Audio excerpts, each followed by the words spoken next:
How to identify types of hyperlipoproteinemia. तो देख, अपन वो क्लिनिकल सिनेरियो देता है ना, उसको देखते ही अपन कैसे बताएंगे 10 सेकंड के अंदर कि भाई कौन सा टाइप का है ये, टाइप 1, टाइप 2, टाइप 3, टाइप 4, ये कौन सा हाइपरलाइपोप्रोटीनीमिया है। तो इसके लिए बस तेरे को पता है क्या आनी चाहिए कि 1 की स्पेलिंग ONE होती है, 2 की TWO होती है, 3 की स्पेलिंग आनी चाहिए, 4 की भी स्पेलिंग आनी चाहिए। बस ख़त्म, उतना ही चाहिए। तो देख, टाइप 1 में क्या है, 1, ठीक है, ONE। तो ओ से क्या है, ओ, तो ऊ आ ऐसे करेगा पेशेंट, ठीक है। क्यों? क्योंकि उसके पेट में बहुत दर्द होगा तो वो ऊ करेगा। तो ओ से उसके पेट में दर्द क्यों होगा? क्योंकि अक्यूट पेनक्रेटाइटिस हो जाएगा उसको, ठीक है। फिर एन से क्या है, नाइट। नाइट मतलब उस क्वेश्चन में आएगा कि ओवरनाइट ब्लड सैंपल रखा तो वो मिल्की मिल्की हो गया, ठीक है। तो जो ब्लड सैंपल है ना पेशेंट का, वो ओवरनाइट रखेंगे तो मिल्की हो जाएगा। या फिर ऐसे दे देगा कि ओवरनाइट अगर रेफ्रिजरेट किया उसके प्लाज्मा को तो क्रीमी टॉप लेयर बन गई। इन दोनों से ही क्या पता चलता है कि उसके पेशेंट के ब्लड में काइलोमाइक्रोन बहुत ज़्यादा है, ठीक है। फिर ई से इरप्टिव ज़ैंथोमास। इरप्टिव मतलब वो टेंडन वाले अलग होते हैं, ठीक है। टेंडन वाले एकदम फर्म होंगे, चिपके हुए होंगे। इरप्टिव मतलब एकदम से इरप्ट करेंगे, थोड़े प्रूराइटिक भी होंगे, ठीक है। और 1 एक ही होता है CM, ठीक है, अपने 1 CM। तो मतलब CM पूरे स्टेट का एक ही होता है ना। और सबसे एक नंबर पे भी पूरे स्टेट की पोजीशन क्या है, सबसे टॉप पे फर्स्ट नंबर की CM।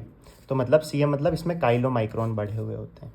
तो O से O पेशेंट ऐसे करेगा तो पेनक्रियाटाइटिस दे देगा। N से नाइट मतलब ओवरनाइट वो ब्लड सैंपल रख देगा, ठीक है, और उसमें बोल देगा कि मिल्की था। फिर E से इरप्टिव ज़ैंथोमा। और 1 CM मतलब काइलोमाइक्रोन इसमें बढ़े हुए होते हैं, ठीक है। फिर टाइप 2 तो बहुत ईजी है, TWO। तो बस एक तो T से याद रखना है, फिर WO से याद रखना है। T से टेंडन ज़ैंथोमा मिलेगा इसमें, प्लस WO से क्या मिलेगा, वुश। मतलब पेशेंट का जो पप्पा होगा ना, वो ऐसे बोलेगा कि उसके पप्पा मर गए, ठीक है, बहुत यंग एज में मर गए ड्यू टू MI। तो पेशेंट का पप्पा ही वुश हो जाएगा। और ये जो पेशेंट है ना, उसके भी वुश होने के चांसेस मतलब मरने के चांसेस बहुत ज़्यादा बढ़े हुए होंगे, क्योंकि इसमें भी अर्ली सीवियस डिजीजेज हो जाएंगी, ठीक है। क्यों हो जाएगी? क्योंकि इसमें प्री मेच्योर एथेरोस्क्लेरोसिस दिखता है इस टाइप 2 में। तो कुल मिला के इसे वुश वाली हिस्ट्री मिल जाएगी ना पेशेंट में, कि पेशेंट के रिलेटिव में कि उसके पापा जो थे उनको MI हो गया अर्ली स्टेज में और वो मर गए, ठीक है। तो कुल मिला के TWO, टी से टेंडन ज़ैंथोमा होगा उसमें पेशेंट में, और वुश वाली हिस्ट्री होगी। और उस पेशेंट का भी वुश होने का चांसेस बढ़ा हुआ होगा, ठीक है, क्योंकि प्री मेच्योर एथेरोस्क्लेरोसिस दिखता है।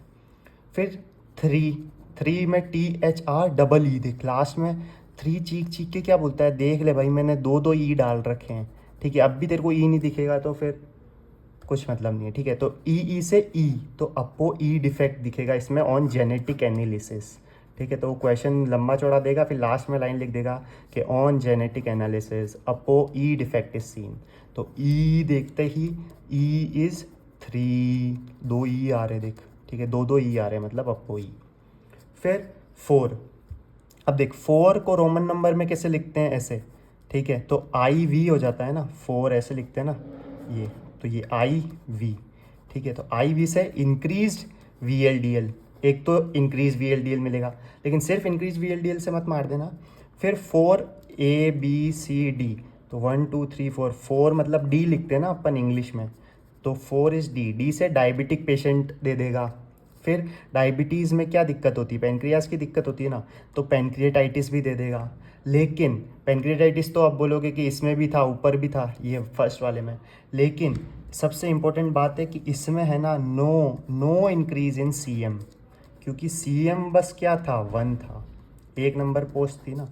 तो बस CM देखते ही तो 1 मारना है, इसमें CM नहीं होगा, पर ये तीनों चारों चीज़ें होगी कि डायबिटिक पेशेंट, इंक्रीज VLDL, पेनक्रिएटाइटिस। तो देख वापस 1 ONE, O से O तो पेनक्रिएटाइटिस, N से नाइट, पूरी नाइट वो रख देगा ब्लड प्लाज्मा को फ्रिज में। फिर E से इरप्टिव ज़ैंथोमा, और 1 CM से काइलोमाइक्रोन बढ़ा हुआ होगा। फिर 2 T से टेंडन ज़ैंथोमास, W से वुश, पेशेंट का पप्पा वुश और उसके भी चांसेस वुश होने के बढ़ जाएंगे, टेंडन ज़ैंथोमा वुश। फिर 3 इज़ E, तो अप्पो E डिफेक्ट। फिर 4 में सबसे पहले तो सी एम नहीं बढ़ा होगा, सी एम सिर्फ ऊपर वाले में बढ़ता है।